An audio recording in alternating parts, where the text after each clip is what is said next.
Hello, beautiful friends. I have missed doing these videos, so I'm really excited to be back. I'm hoping to spend a lot more time doing this than I have recently, and that's actually what got me finally to my computer seat to do this. Is I was sitting around, and right now I have some other obligations in my life that are really important to me. They're all things I've willingly committed to and love that are taking up a lot of space. And so to give time to those things, I've sort of given my personal business of coaching a backseat, and I haven't done as many of these videos. I haven't worked on my website as much or connected as much as I would like to. And that's kind of how things need to be right now, but not really in the way that I was thinking. Because what I was thinking is I was sitting down and really reviewing my time and how I manage it, what's going on, and reflect on how I want to spend it. And I was thinking, oh, there's all of these things that I want to do for my coaching practice and for my passion and for the things that I love and that fill me and feed my soul and that I want to contribute to the world. And then there's this other stuff that is the quote, have to do stuff. And I found myself thinking, oh, I can't do any of this because of these things. And that just isn't true. And I feel like a lot of the times we generalize like that, and if we can't do the immediate first thing our mind thinks of or that we want to, then we just scrap the whole thing. We scrap the whole idea, we scrap the creativity, we scrap taking any sort of action towards what we want. And what I wanted to talk about is how you have to take the action. You have to be willing to show up and put in the actual effort, little bit by little bit by little bit, that is going to, over time, move you to where you want to be, into who you want to be and what you want to experience.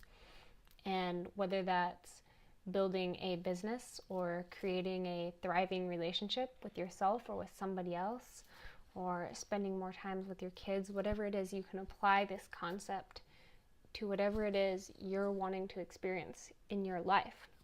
And what I'm inviting you to do, what I'm challenging myself to do, is one, to be aware of those things, to keep what is important to me in the forefront of my mind every single day. And I know that sounds really simple and kind of elementary, but a lot of us don't do that. I see a lot of people living lives just sort of on autopilot.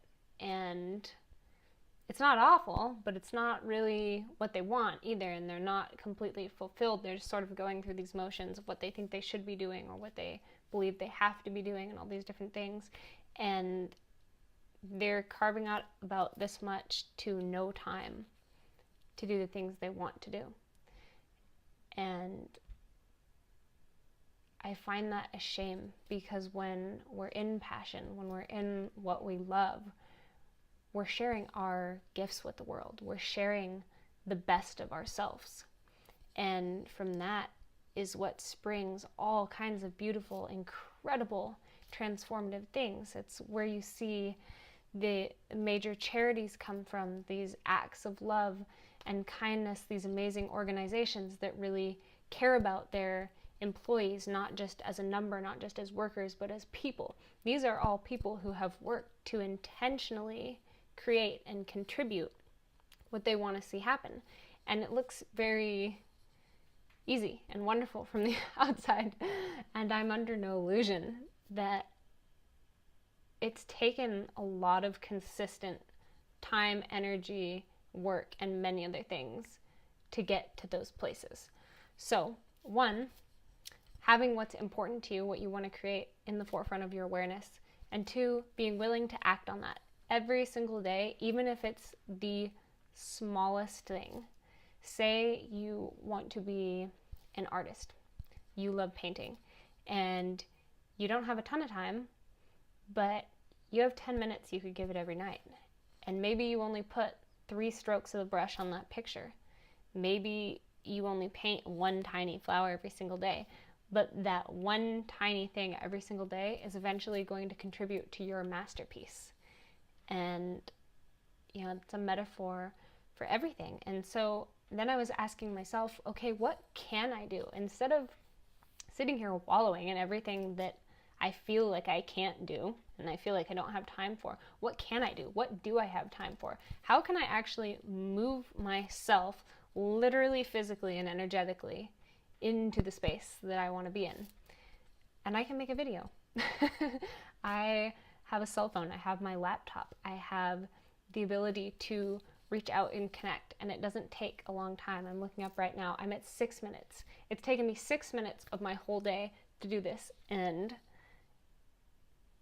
these 6 minutes are some of the most alive that I've felt the whole day, because this is what I love doing. So even if it's only that tiny piece is worth it. And thank you, Barbara Calkins, if you're watching. She's one of my best friends. And when I've gone through some really tumultuous health stuff and relationship problems and all different crazy things that happen in life as they do, I remember talking to her one time, and she was walking me through a meditation technique or a relaxation technique, something like that. I can't quite remember. And I said to her, "Oh, that's great, and I love it, but I only get 5 minutes of peace." And I just remember her so nonchalantly coming back like, "Well, so what? That's 5 minutes of peace. Why wouldn't you take that?" And it sort of hit me in that moment, like, oh, yeah, that is a small amount of time, but that's so significant. It can be so significant.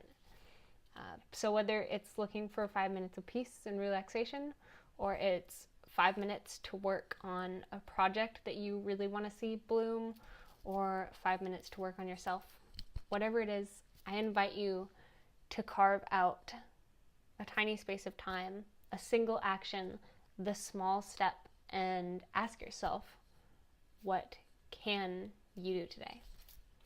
So that's today's video, and I will see you guys soon.